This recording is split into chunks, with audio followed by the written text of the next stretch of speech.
Chapter 5. Looking for a crop of justice. I'll sing a ballad to the one I love, a love ballad about his vineyard. The one I love had a vineyard, a fine, well-placed vineyard. He hoed the soil and pulled the weeds, and planted the very best vines. He built a lookout, built a wine press, a vineyard to be proud of. He looked for a vintage yield of grapes, but for all his pains, he got junk grapes. Now listen to what I'm telling you, you who live in Jerusalem and Judah. What do you think is going on between me and my vineyard? Can you think of anything I could have done to my vineyard that I didn't do? When I expected good grapes, why did I get bitter grapes? Well now, let me tell you what I'll do to my vineyard. I'll tear down its fence and let it go to ruin. I'll knock down the gate and let it be trampled. I'll turn it into a patch of weeds, untended, uncared for. Thistles and thorns will take over. I'll give orders to the clouds. Don't rain on that vineyard, ever. Do you get it? The vineyard of God of the angel armies is the country of Israel. All the men and women of Judah are the garden he was so proud of. He looked for a crop of justice and saw them murdering each other. He looked for a harvest of righteousness and heard only the moans of victims. You who call evil good and good evil. Doom to you who buy up all the houses and grab all the land for yourselves, evicting the old owners, posting no trespassing signs, taking over the country, leaving everyone homeless and landless.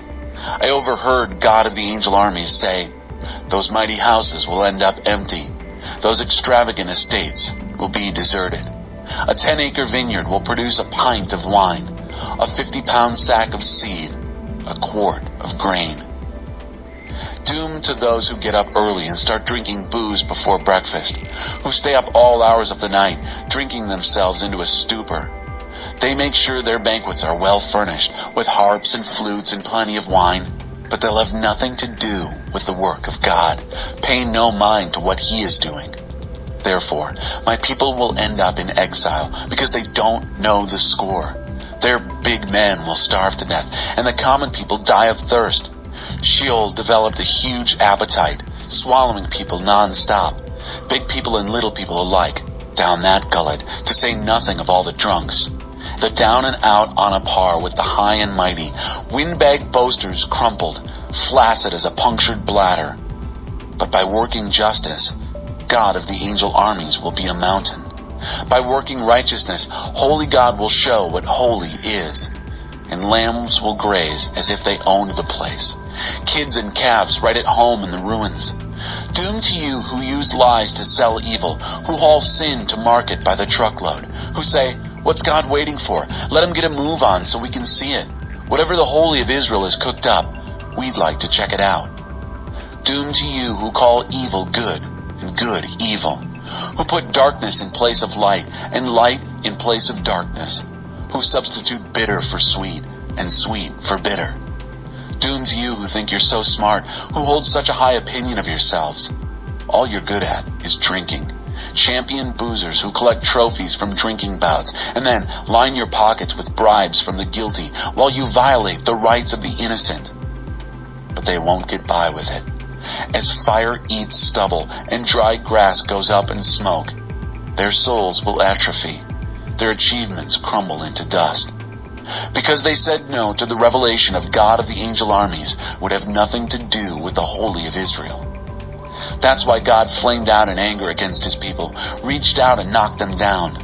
The mountains trembled as their dead bodies piled up in the streets, but even after that, He was still angry, His fist still raised, ready to hit them again.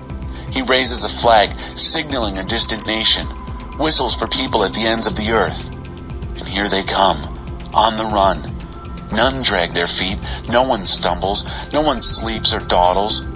Shirts are on and pants buckled, every boot is spit-polished and tied. Their arrows are sharp, bows strung, the hooves of their horses shod, chariot wheels greased. Roaring like a pride of lions, the full-throated roars of young lions, they growl and seize their prey, dragging it off. No rescue for that one. They'll roar and roar and roar on that day, like the roar of ocean billows. Look as long and hard as you like at that land, you'll see nothing but darkness and trouble. Every light in the sky will be blacked out by the clouds. Chapter 6. Holy, holy, holy. In the year that King Uzziah died, I saw the Master sitting on a throne, high, exalted, and the train of his robes filled the temple. Angel seraphs hovered above him, each with 6 wings. With 2 wings they covered their faces, with 2 their feet, and with 2 they flew. And they called back and forth one to the other, Holy, holy, holy is God of the angel armies. His bright glory fills the whole earth. The foundations trembled at the sound of the angel voices, and then the whole house filled with smoke. I said, Doom, it's doomsday. I'm as good as dead. Every word I've ever spoken is tainted, blasphemous even. And the people I live with talk the same way, using words that corrupt and desecrate. And here I've looked God in the face, the King, God of the angel armies. Then one of the angel seraphs flew to me.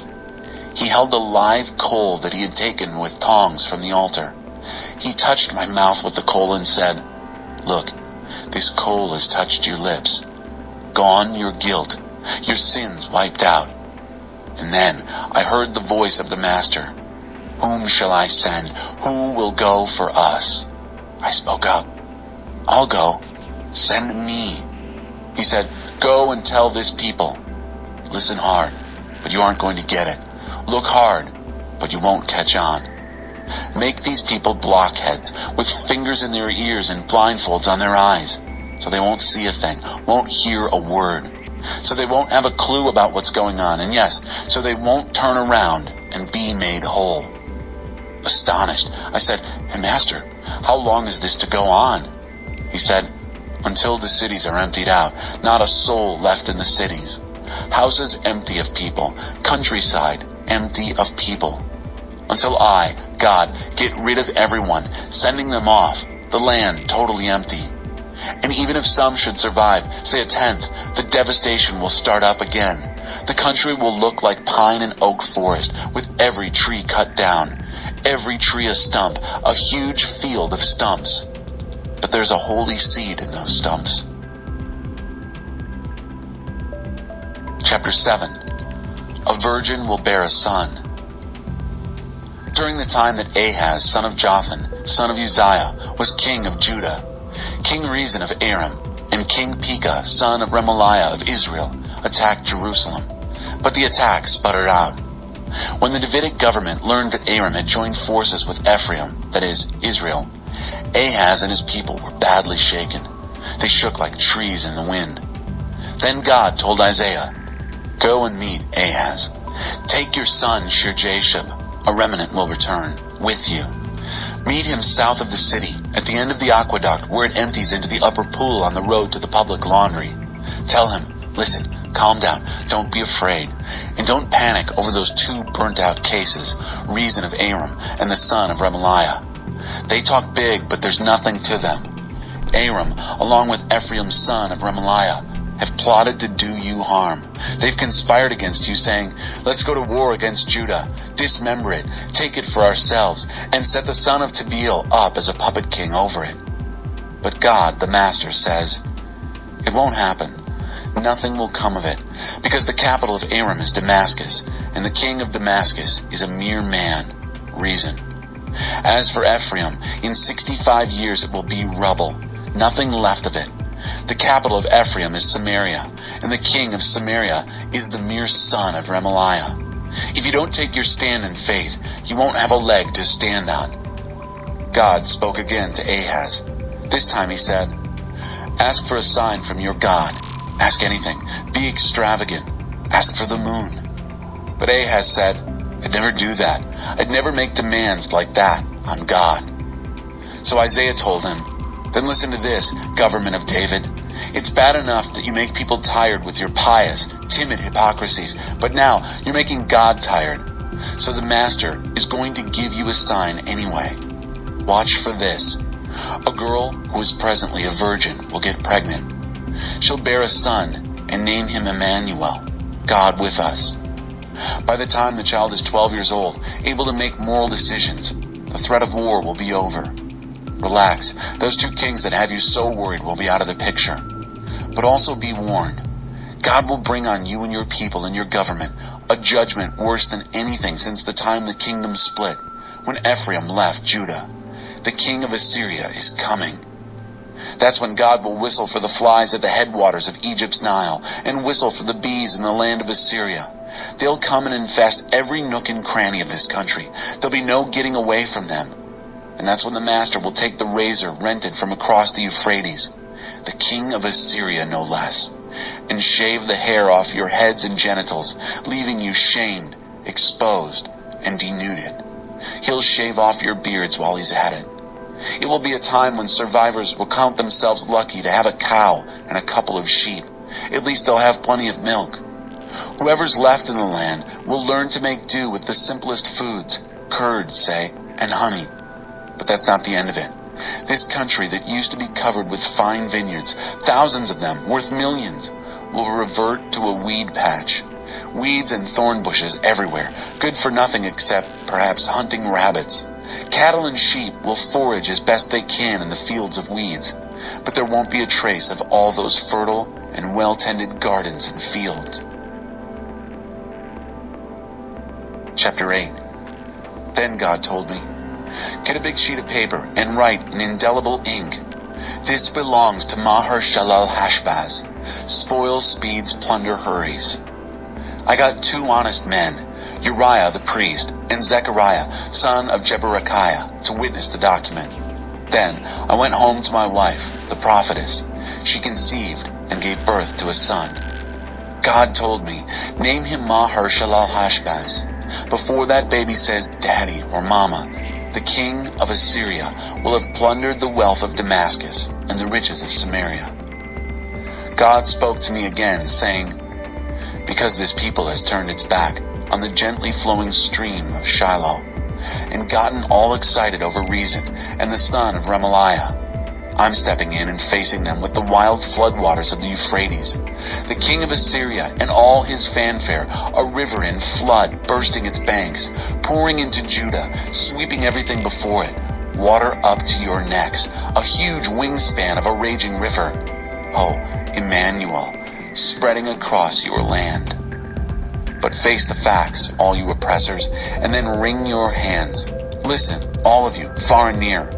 Prepare for the worst and wring your hands. Yes, prepare for the worst and wring your hands. Plan and plot all you want. Nothing will come of it. All your talk is mere talk, empty words, because when all is said and done, the last word is Emmanuel, God with us. A boulder blocking your way.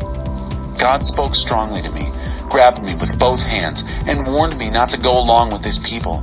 He said, "Don't be like this people, always afraid somebody is plotting against them. Don't fear what they fear. Don't take on their worries. If you're going to worry, worry about the holy. Fear God of the angel armies. The holy can be either a hiding place or a boulder blocking your way. The rock standing in the willful way of both houses of Israel. A barbed wire fence preventing trespass to the citizens of Jerusalem. Many of them are going to run into that rock and get their bones broken, get tangled up in that barbed wire, and not get free of it. Gather up the testimony, preserve the teaching for my followers, while I wait for God as long as he remains in hiding, while I wait and hope for him. I stand my ground and hope, I and the children God gave me as signs to Israel, warning signs and hope signs from God of the angel armies, who makes his home in Mount Zion. When people tell you, try out the fortune tellers, consult the spiritualists, why not tap into the spirit world, get in touch with the dead? Tell them, no, we're going to study the scriptures. People who try the other ways get nowhere, a dead end. Frustrated and famished, they try one thing after another. When nothing works out, they get angry, cursing first this God and then that one, looking this way and that, up, down, and sideways, and seeing nothing. A blank wall, an empty hole. They end up in the dark with nothing.